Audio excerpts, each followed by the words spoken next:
ஏங்க வாங்க ஏங்க. நானும் எங்கள் வீட்டுக்காரரும் ஒரு இடத்துக்கு எங்கன்னா ஸ்ரீரங்கம் போயிருந்தோம். நானும் இவரும் ஒரு நாள் ஸ்ரீரங்கம் போயிருக்கப்ப வண்டியை ஒரு இடத்துல நிப்பாட்டியிருந்தோமா. நாங்கள் ஒரு வேலையாக போயிருந்தோம். வேலையை முடிச்சுட்டு இவர் வண்டி எடுக்க போயிட்டார். நான் ரோட்டுக்கு மேலே கடைக்கிட்ட நின்றுக்கிட்டு இருந்தேன், ரோட்டு மேலேயே.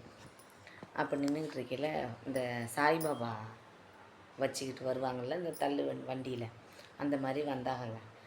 ஒரு பொண்ணு, சிறு வயசு பொண்ணு தானே வச்சுக்கோங்க, சின்ன பொண்ணு, கல்யாணம் ஆகிடுச்சு அவங்களுக்கு. அந்த பொண்ணு கடைக்கு போய் காசு கேட்டுக்கிட்டு வந்துட்டு இருந்தாங்க. சரின்ட்டு நானும் ரோட்டு மேலே நின்றுக்கிட்டு இருந்தேன். போயிட்டு கடையில் கொடுத்தாங்களா கொடுக்கலன்னு எனக்கு தெரியாது, நான் பார்க்கல. ஆனால் கடைக்கு போயிட்டு வந்துக்கிட்டு இருந்தாங்க. நான் ஒரு ஓரமாக நின்றுக்கிட்டு இருந்தேன். வந்துட்டு அக்கா அப்படின்னாங்க. ஐயோ நான் சில்லறை இல்லையே அப்படின்னு சொன்னேன். அப்புறம் இல்லைக்கா பாருங்கக்கான்னு அக்கான்னு சொல்லிக்கிட்டே இருந்துச்சு. சரி இருமான்னு சொல்லிட்டு நான் பார்த்தேன். அப்புறம் 20 ரூபா சில்லறை கிடந்துச்சு. சில்லறை கிடக்குன்ட்டு 20 ரூபாய் எடுத்து கொடுத்தேன். அக்கா எனக்கு காசு வேணாக்கா, எனக்கு ஒரு பாட்டில் தண்ணி வாங்கி கொடுங்கக்கா, நான் மாசமாக இருக்கேன் அப்படின்னுச்சு. எனக்கு ஒரு மாதிரி பொசுக்குன்னு ஆயிடுச்சு. என்னடா கடைக்கு போகிறாங்க, ஒரு தண்ணி பாட்டில் கொடுங்கன்னா கொடுக்குறாங்களா கொடுக்கலன்னு தெரியல. இல்லைன்னா அவங்க தான் காசு இது பண்ணுறாங்க, ஒரு 10 ரூபா தண்ணி காசு போட்டு கூட தண்ணி பாட்டில் வாங்கி குடிச்சிட்டு கூட அப்புறம் எல்லாத்துலேயும் காசு கேட்கலாம். இந்த பொண்ணு என்னடா சடார்னு இப்படி சொல்லுதே, நான் மாசமாக இருக்கேக்கா, எனக்கு தண்ணி பாட்டில் ஒன்று வாங்கி கொடுங்கக்கான்னுச்சு.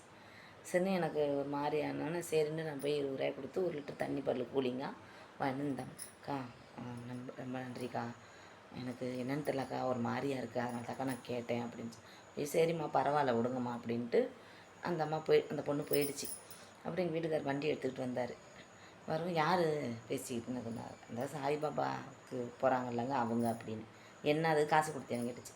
ஏங்க ஃபஸ்ட்டு காசு இல்லைன்னு சொன்னேன், அப்புறம் சில்லறை இருந்துச்சு, 20 ரூபா எடுத்து கொடுத்தேன். அந்த பொண்ணு உடனே இல்லை வேணாக்கா, எனக்கு ஒரு தண்ணி பாட்டில் வாங்கி கொடுங்கக்கான்னு சொன்னிச்சு. சரின்னு நான் ஓடி போய் ஒரு கூலிங்க தண்ணி வாங்கி கொடுத்துட்டேங்க அப்படின்னு.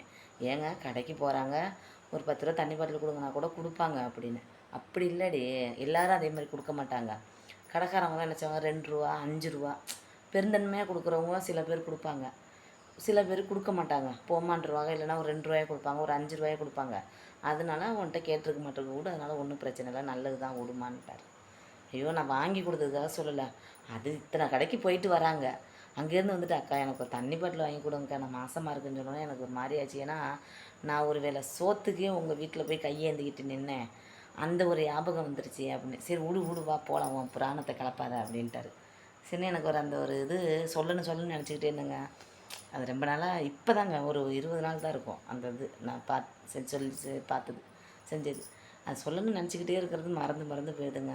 இந்த மாதிரி தாங்க. ஆனால் எனக்கு உண்மையாலுமே எனக்கு அந்த ஒவ்வொரு நேரம் அந்த மாதிரிலாம் நினைக்கிறப்ப என்னோடய நிலமை தாங்க வரும். சாப்பாட்டுக்கெலாம் எங்கள் மாமியார்கிட்டயே போய் எனக்கு சோறு கொடுங்கலாம் கேட்டு ஒரு காலம் நின்னேன். மாசமாக இருக்கிறப்ப எங்கள் மாமியார் தராது, அப்படியே அழுதுகிட்டே வருவேன். அந்த ஒரு நினப்பு எனக்கு வந்துருச்சுங்க. பிடிச்சிருந்தா லைக் பண்ணுங்கள்.